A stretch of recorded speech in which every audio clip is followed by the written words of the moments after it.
दोस्तों आज की वीडियो में हम जानेंगे कि पितृपक्ष में हमें क्या नहीं करना चाहिए, क्योंकि क्या क्या करना चाहिए इसकी वीडियो जो है ऑलरेडी चैनल पे जा चुकी है। अब हम देख लेते हैं कि हमें क्या नहीं करना चाहिए, जो कि मतलब आप इस चीज़ को ध्यान रखें कि भूल के भी ना करें। ठीक है, तो अब हम देख लेते हैं कि पितृपक्ष के दौरान हमें क्या नहीं करना चाहिए भूल के भी। तो देखिए दोस्तों, सबसे पहले अगर हम बात करें पितृपक्ष की, तो वो कब से शुरू हो रहा है। तो देखिए पितृपक्ष जो है वो शुरू हो रहा है 7 सितंबर से। ठीक है, 7 सितंबर 2025 से दिन होगा रविवार। इसी दिन जो है पूर्णिमा तिथि भी है भादो महीने की। तो अब है कि जैसे दिन में तो पूर्णिमा तिथि रहेगी, और तो उस दिन जो है स्नान दान और बहुत सारे लोग जो हैं वो व्रत वगैरह भी करते हैं। तो ऐसे में हम जो है पितृपक्ष किस दिन से माने, 7 तारीख से माने या फिर 8 तारीख के सुबह से माने। तो देखिए 7 तारीख के दिन में सुबह में आप जो है पूर्णिमा तिथि को माने, और शाम से जो है पितृपक्ष को आप माने। ठीक है, तो इस तरह से मतलब जो भी करना है शाम के समय खाना वगैरह ढकना होता है, तो वो आप 7 तारीख के शाम से शुरू कर सकते हैं। ठीक है, तो 7 तारीख से पितृपक्ष शुरू हो रहा है। अब हम देख लेते हैं कि क्या ना करें। तो देखिए सबसे पहला है कि पूजा करें या नहीं। तो देखिए जी बिल्कुल पूजा कर सकते हैं, जिनकी सास हैं वो भी कर सकते हैं, जिनके माता पिता हैं वो भी कर सकते हैं, जिनके नहीं हैं वो तो पानी अपना देते हैं अपने पिताजी को। बाकी जिनके जैसे घर में और भी बहुत सारे सदस्य होते हैं तो वो पूजा कर सकते हैं। सिर्फ सूर्य भगवान को जल नहीं दिया जाता है, तो आप इस चीज़ का ध्यान रखें। बाकी घर में धूप बत्ती अगरबत्ती पूजा पाठ मंत्र जाप नाम जाप इत्यादि कर सकते हैं। ठीक है, महिलाएं इस चीज़ का ध्यान रखें कि बाल वगैरह कटवाना नाखून कटवाना इन 15 दिनों के दिनों में हमें नहीं करना चाहिए। ठीक है, थ्रेडिंग वगैरह अगर ज़रूरत ना पड़े तो ना करवाएं, लेकिन अगर ज़रूरत है तो करवा सकते हैं। लेकिन अगर घर में है, कहीं जाने की ज़रूरत नहीं है, तो आप जो है थ्रेडिंग भी ना करवाएं। उसी तरह से जो है मायके ससुराल हमें नहीं जाना चाहिए, यानी कि बाहरी यात्रा करने से बचना चाहिए। खासकर पहली बार अगर जाना हो तो और भी नहीं जाना चाहिए। बाकी ऐसे भी अगर बहुत ज़रूरत ना हो तो ऐसे में आप जो है मायके वगैरह ना जाएं। अगर मायके में हैं तो मायके में ही रहें। ससुराल पितृपक्ष मतलब बीतने के बाद आएँ। ठीक है, बीच में बहुत यात्रा वगैरह नहीं करनी चाहिए। अब है श्रृंगार का। तो देखिए श्रृंगार हमें जो है बहुत ज़्यादा नहीं करना चाहिए। ठीक है, श्रृंगार में आप नया बिंदी नया सिंदूर नया महावर नया बिछुआ निकाल के पहनना, नए साड़ी कपड़े पहनना, इस तरह का कार्य जो है हमें पितृपक्ष में नहीं करना चाहिए। तो आप जिस पत्ते से बिंदी लगाते हैं, जिस सिंदूर से सिंदूर करते हैं, उससे करें।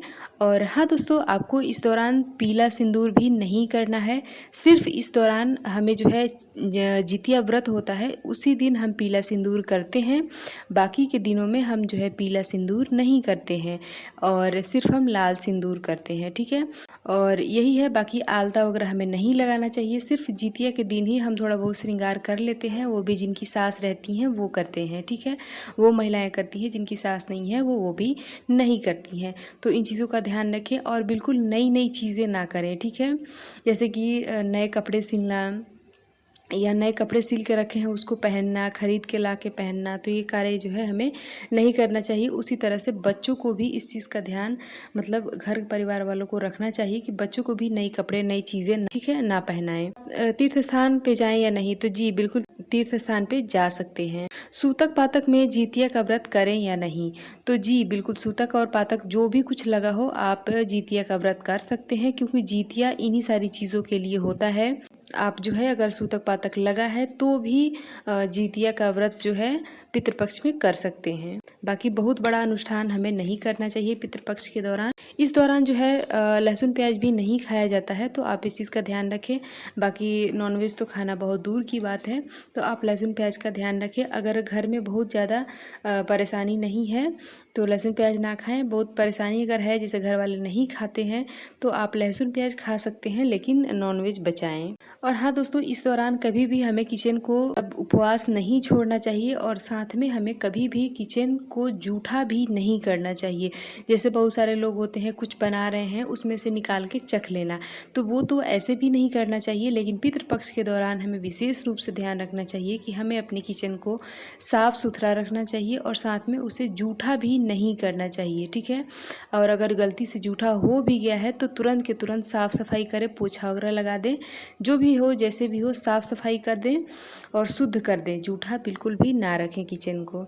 और इसी में और है कि हमें किचन में बहुत सारी जैसे खाना बना के और खाना बच जाता है, फिर उसको हम फ्रिज में रखते हैं या फिर रात का बचा हुआ खाना हम सुबह में खाते हैं। तो इन सारी चीज़ों का ध्यान रखें कि हमें बहुत ज़्यादा खाना बना के उसे बासी बचा के फिर अगले टाइम खाना नहीं चाहिए। तो बस इन्हीं सारी चीज़ों को ध्यान रखना है। अब है एक और महत्वपूर्ण बात है कि इस दौरान हमें ब्रह्मचर्य का पालन भी ज़रूर करना चाहिए, चाहे नई शादी हुई हो या फिर जो भी कारण हो, ब्रह्मचर्य का पालन ज़रूर करना चाहिए, इस बात का आपको ध्यान रखना है। और अगर पीरियड है तो पीरियड में मतलब पितृपक्ष के दौरान खाना ना बनाएं, क्योंकि ऐसे में पितरों के लिए खाना निकाला जाता है। तो आप जो है घर में कोई और सदस्य है तो उनसे कह दें पितृपक्ष के दौरान खाना बनाने के लिए, किचन में जाने के लिए। पीरियड्स के दिनों में किचन में ना जाएं तो ये ज़्यादा सही होगा, ठीक है। तो दोस्तों आशा करती हूँ कि ये पितृपक्ष से संबंधित जानकारी आपको अच्छी लगी होगी कि किन किन बातों का हमें ध्यान रखना है और क्या क्या हमें पितृपक्ष में नहीं करना चाहिए। तो दोस्तों मिलते हूँ इसी तरह के एक और नए वीडियो के साथ, तब तक के लिए हर हर महादेव। और अगर ये वीडियो आपको अच्छी लगी हो तो लाइक ज़रूर करें और इसी तरह की जानकारी आपको मिलती रहेगी, इसके लिए आप हमारे चैनल को भी सब्सक्राइब कर सकते हैं।